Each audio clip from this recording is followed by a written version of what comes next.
How y'all doing, man? Welcome back to another episode of Finance with Fresh. I'm your host, Fresh.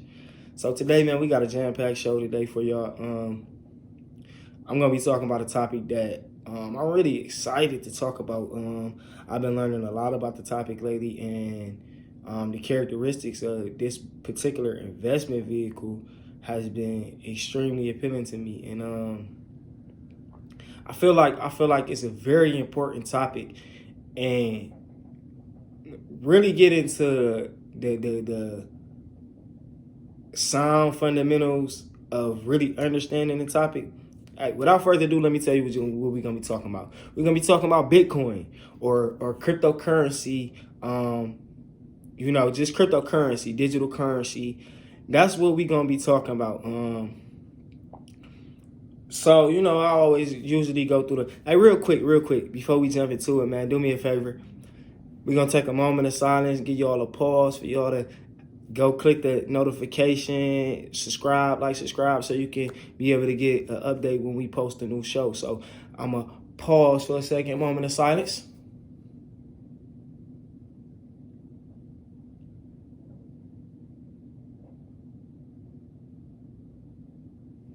Perfect. Good job, man. I appreciate you doing that. All right, so like I was saying, I always like to kind of, when I can, I remember to try to start the show with the what, the why, and the how. So what, obviously, I told y'all we're gonna be talking about Bitcoin, cryptocurrency, why it's important, why I feel like people need to really get a sound understanding of what it is and how it's utilized, and etc. Why we doing this? I was in a Clubhouse chat, and oftentimes, not even just on a Clubhouse chat, but oftentimes people ask these questions and they want to understand, and it's very hard for them to understand because you almost got to go back to the beginning and break it down step by step so they can really understand why it's being promoted the way it is, why you seeing so many what they call the terminology or the coin term Bitcoin maximalists, which I would consider myself a Bitcoin maximalist. I wouldn't even consider myself a Bitcoin maximalist because I'm just about sound investment vehicles. I like to have some diversification, but I already told you as I did my show on diversification, my view of diversification is a little bit different than others. So that's why I'm heavily interested in Bitcoin. And not only that, it's the great equalizer. And I'm gonna get to explain that a little bit more as I go throughout the show. But Bitcoin is the great equalizer, and that's why I'm so big on Bitcoin. So how we gonna do this? We gonna do this by just keeping it simple. I'm gonna try to keep it real simple for y'all, so y'all can really understand Bitcoin and cryptocurrency, ultimately money in general. So let's go back. Let's take it back, right? Because this is a journey, right? To get to Bitcoin was a journey. And I don't even think a lot of y'all really understand the journey. So, right, and it goes back to history. I kind of explained this a little bit on the shows, on the previous show, but I'm gonna really try to keep it simple and get into it. So, on the simplest form, currency, you have to understand what is currency. Currency is whatever is deemed valuable as a means for exchange. That's value. I should say rather, that's value. But then currency comes in the form of, actual currency. Like when we say currency, it's important that we split it in between the value of it, and then we look at it on the material side of what is currency. So in America currently, right, we got dollars. You know what I mean? We got greenbacks. That's what they call dollars. We got dollars. I would pull out some money, but I rarely have money, which is the point that I'm getting to. And we're going to get to when we talk about this whole cryptocurrency dive and Bitcoin, digital currency, etc. Right? Okay, so you have the fiat currency. Now, just keeping it simple, we know that money is nothing but a piece of paper, right? Right? If we all can agree that money is nothing but a piece of paper. So what gives money the perceived value that it has? Besides the markings on it, the numbers, the letterings, the computations that are you know what I'm saying, in the details of what's scribed upon money. Like it's just paper. So what gives it its value? All right. So that's where we at. Now let's go back and look at history.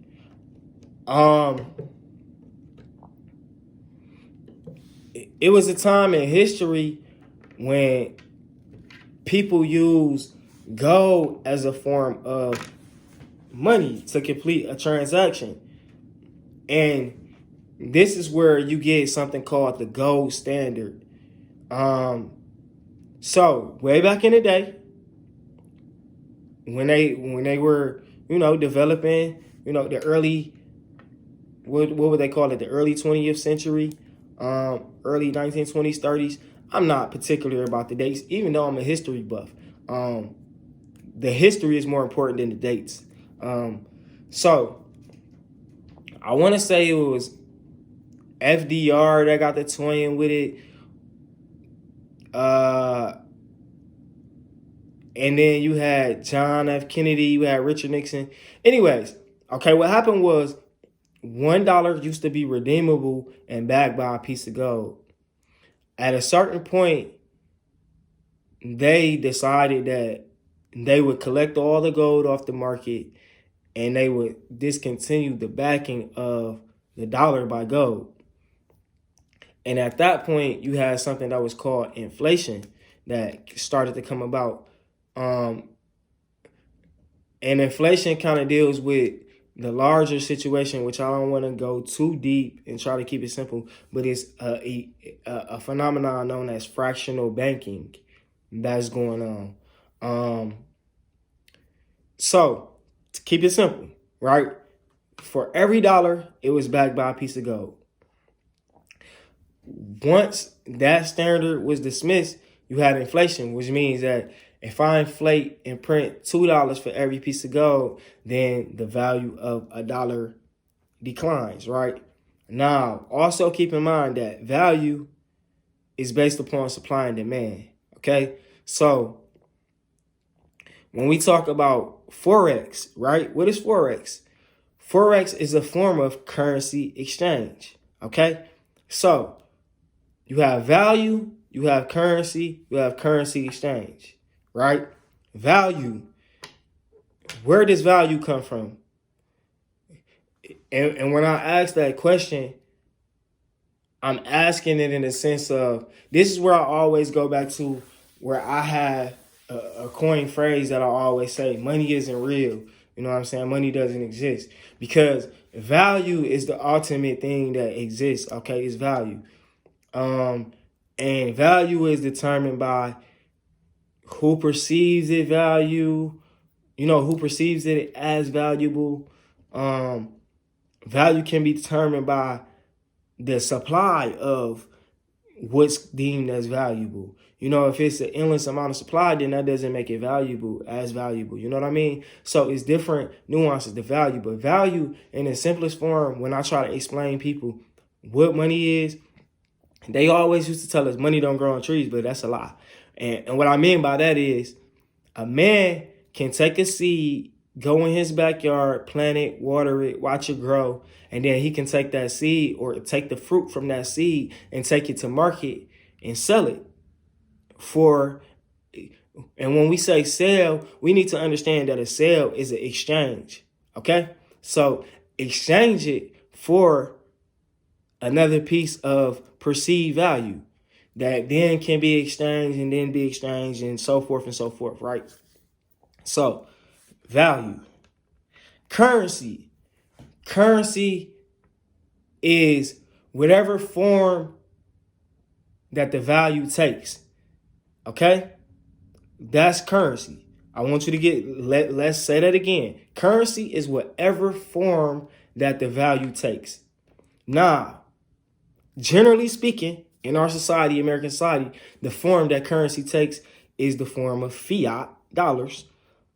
Which is arguable because I don't know if someone knows the statistic offhand, but I think it's about like higher than 80% of the money or the currency isn't in material dollars, meaning that it's already actually digital currency. Okay? All right, there. Stay with me. Okay, got you. Now let's go back. We got value, currency, and then we got currency exchange. Okay, so value, currency. Let's stay with the currency. Currency takes the form of the perceived value. So like I said, at one point in time, it was gold, silver, or resources, or whatever you want to call it, right? Then you had what they call commodities. Commodities include gold, of course, oil, silver, etc., wheat, barley. These were the commodities of what you would call the barter system. So currency, the actual physical form of currency, began to shape form as a need for transportation. When you need to transport currency in the form of a perceived value, in the form of a commodity, oil, wheat, barley, you can't just transport it like that. Even gold, to a standard, the reason why gold was taken off as the standard is due to the fact that it didn't have the ability to be transported, you know what I mean? Like with efficiency and fluidity. Money likes to take the form of fluidity. And what I mean by that is, how quickly is it for me to transfer value into a currency that can be exchanged for another value that can be exchanged for the actual value product, for example. So that's the issue with gold and fiat dollars per se. That's the large issue at hand. So it made sense that they would take gold out of the marketplace and instead just began to print money. The thing that changed is they went to this fractional banking type of situation where basically what began to happen is, if you ever hear about in politics them talking about the deficit, because of inflation, we began to fractional bank, which means just borrowing money and so forth. Just a whole big pile of, explanations in itself. You know what I mean? So I'm not going to go too deep into it. Let's just keep it simple, okay? So now you have this system where you have inflation that exists. Not only does inflation exist in our society, but inflation exists throughout the world. So you got these different governments, right, balancing books based off of, borrowing and loans and et cetera, right? So ultimately what you have is a group that loans, and then you have a group that takes on loans. So if we keep it in American, right, the American government borrows from the Federal Reserve in the form of a repayment that the American people have to pay back. All right. So now I think we did a good job going down the lane of money and how money derived from actual product and service value. And when I want to say product and service value, I want you to get in your head that, like, somebody could perform a service like coaching or something like that and be paid for it. That's a service. Or somebody could actually produce something. Like, I could create an invention and then I can sell it. product and service. So those are the true value. Okay. Products and services has the true value. All right. And all the other form of currency takes on perceived value and means of exchange. Okay, because it's necessary means of exchange. Like I can't transfer, you know what I mean? Like it's certain stuff you just can't transfer. We went over that, right? Okay.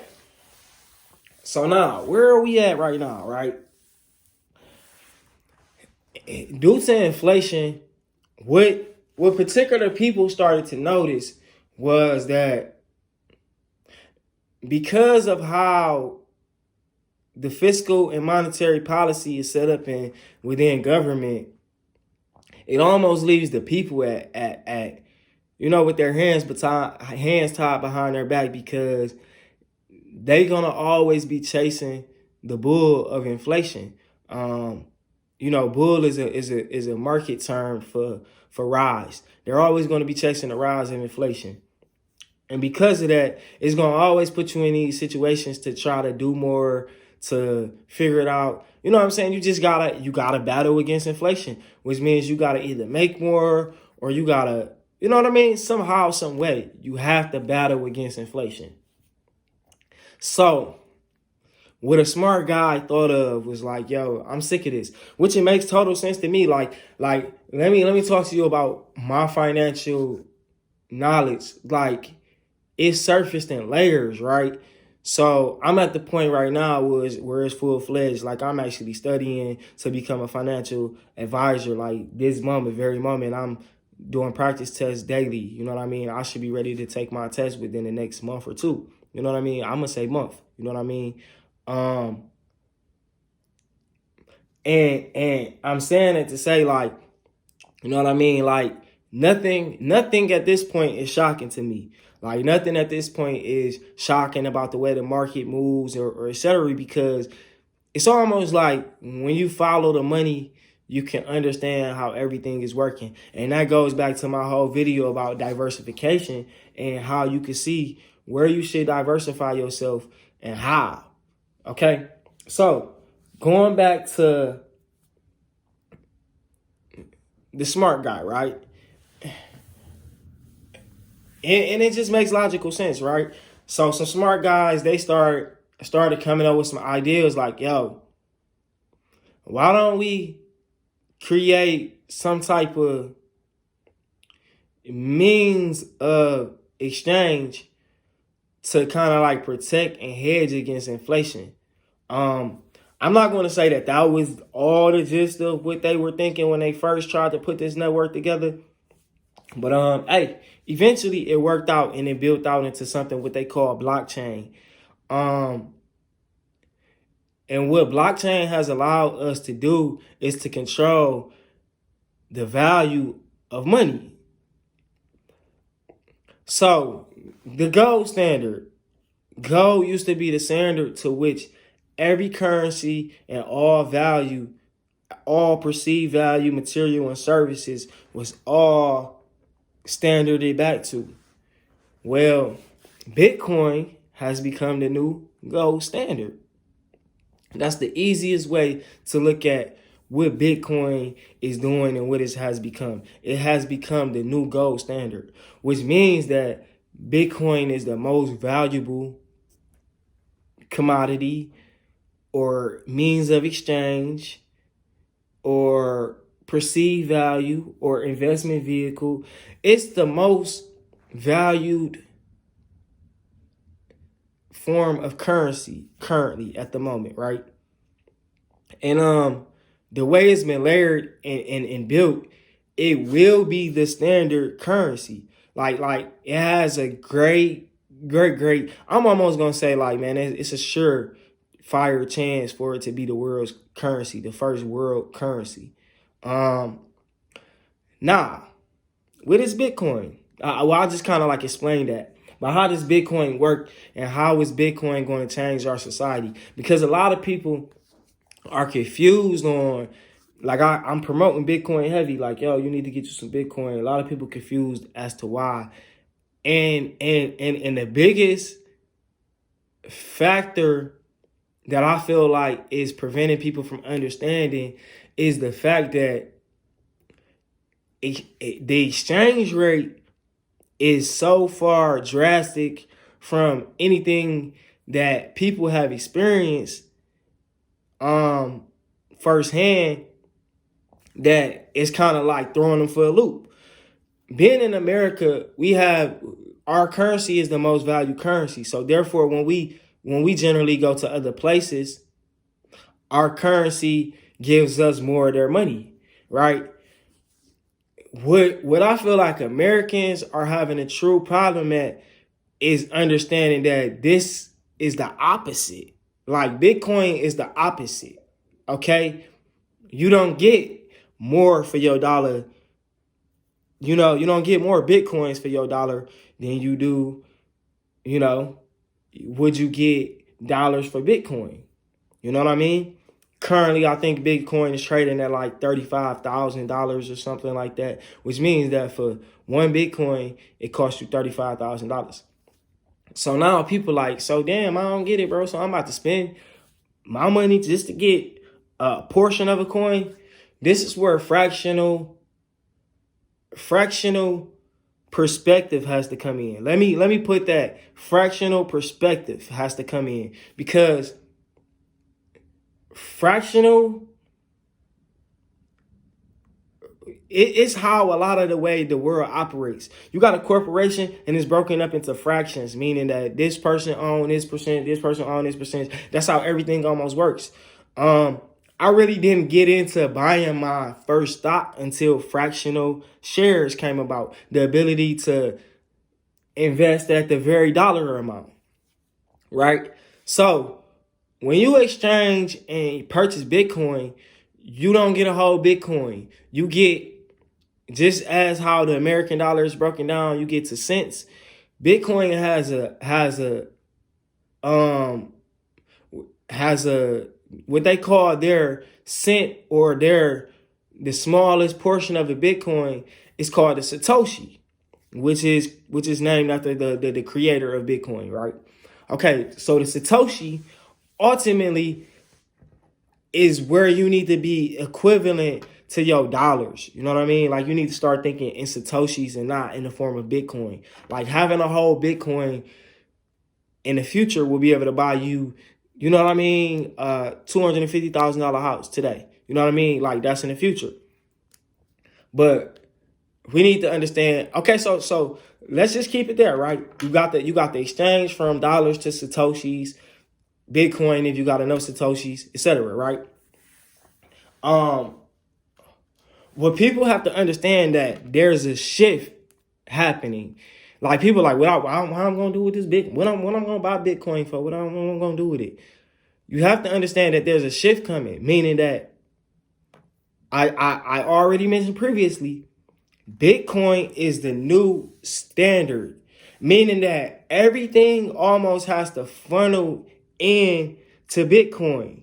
All right. It has to funnel into Bitcoin and then, like, kind of resurface as alternative currency.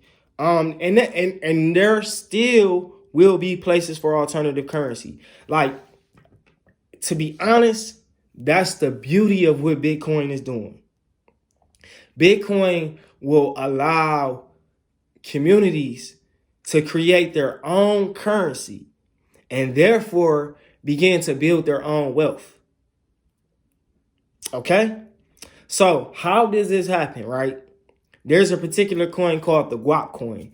Let's take the Guap Coin, for example, right? Which is a coin that I'm going to be promoting heavily. The Guap Coin is a coin that's created to benefit Black businesses and the Black community and development in the Black community. So if we could get all our Black Black-owned businesses could adopt this Guap Coin, we could ultimately redistribute wealth to our community. How do you do this? You do this through the form of exchange. Okay? So let's say Bitcoin is worth $32,000, right? And the exchange rate for Guap Coin is for every $1 1 Bitcoin that you give to a Guap Coin, you get 50. Like, and this is hypothetical, so I don't think these are actualities, right? For every 1 Bitcoin you give, you get 50 Guap Coins, right? Right? That's our rate of exchange. But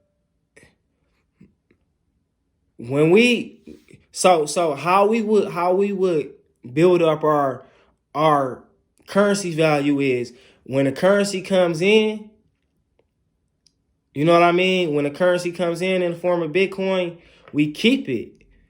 You know what I mean? First of all, we would use Guap Coin within our community, right? Assess it a value, right? And then we would give it a rate to which it exchanges to Bitcoin. You understand? So you predetermine a rate.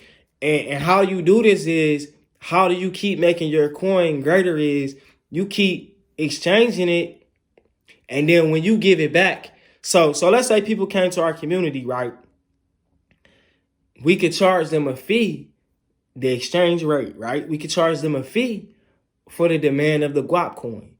So if we could build a demand for the Guap Coin, if all we use is Guap Coin within our community, anybody that comes to do business within our community has to accept Guap Coin, right? We could take it a step further. Once we build up our infrastructure and we say this all we use in this Guap Coin, we can start making everybody that we transaction with take Guap Coin as a form of transaction. How they exchange it is up to them. Where they exchange it is up to them. It's the same as when you go to Canada or any other country or etc. It's just a rate of exchange. And I think it's powerful, man. It's so much power in what this digital currency and blockchain technology is given to the people. If I just gave you all this information and this doesn't signal to your head that a redistribution of wealth is about, a mass redistribution of wealth is about to occur, then I don't know what else to say. Like the 1% has 99% of the wealth because of the way that they can manipulate the markets. One, when you have a large portion of the market, a large volume of the market that you have access to, you can manipulate the market anytime you want. I can either buy a whole bunch of volume and increase the market, you know what I'm saying, percentage, or I can sell off a whole bunch of other volume and fluctuate the market, you know, the way I want to. And that's ultimately what happens. And that's deep. You know what I mean? That's insider, not even really insider. I would say fundamental and technical analysis combined. When you just look at that tool, it give you that perspective, right? But not to go too far, man, it's just powerful. It's empowering to know that on a fiscal level, on a monetary level, that the government will no longer be able to dictate the distribution of wealth through inflation, interest rates, you know what I mean? Through the offsetting of T-bonds, T-bills, and etc. That's beautiful. That's sovereignty. That's sovereignty. Like I said, to keep it simple, go back in the simplest form, Bitcoin is money, all right? And it's going to be the ultimate basis for currency exchange, right? It's going to be the ultimate exchange of value. Now, it's a couple more things that you need to know about Bitcoin and how it will develop out over the next couple of years. But that's a different conversation. That's a deeper conversation. And I can do that in another video or something like that. But main thing I want you to understand is what is really currency, what is physical currency, fiat currency, and what is real currency exchange. Currency is the first form, let's say value. We're not going to call it currency. We're going to call it value. Value is in perceived value, goods and services, perceived value of goods and services, etc. You know what I mean? Products, you know what I mean? You got products, you can produce products. You got actual material, things, commodities, actual stuff with value, right? Then you got fiat currency, which is nothing but the material to which the currency is transported or the embodiment. I won't even say material, because that's what Bitcoin and the digital cryptocurrency space is doing. They're changing what the material makeup of money look like. And then you got exchange. And how does the exchange take place? Where does it take place? What's the rate of exchange? And that's what I got for you, man. So I feel like that's solid.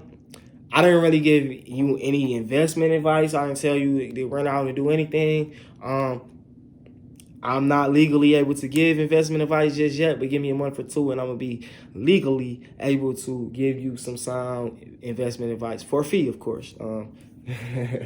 Disclaimer. Other than that, I think that's a solid wrap up. I don't want to go too long. Thank y'all for rocking with me, man. It's another episode of Finance Refresh. Make sure you follow me on Twitter, Instagram, whatever the social media platforms. If you didn't do it at the beginning of the show, real quick, take a chance, like, subscribe, comment. Let me know what you think. It's fresh, man. Another episode of Finance Refresh. I'm out.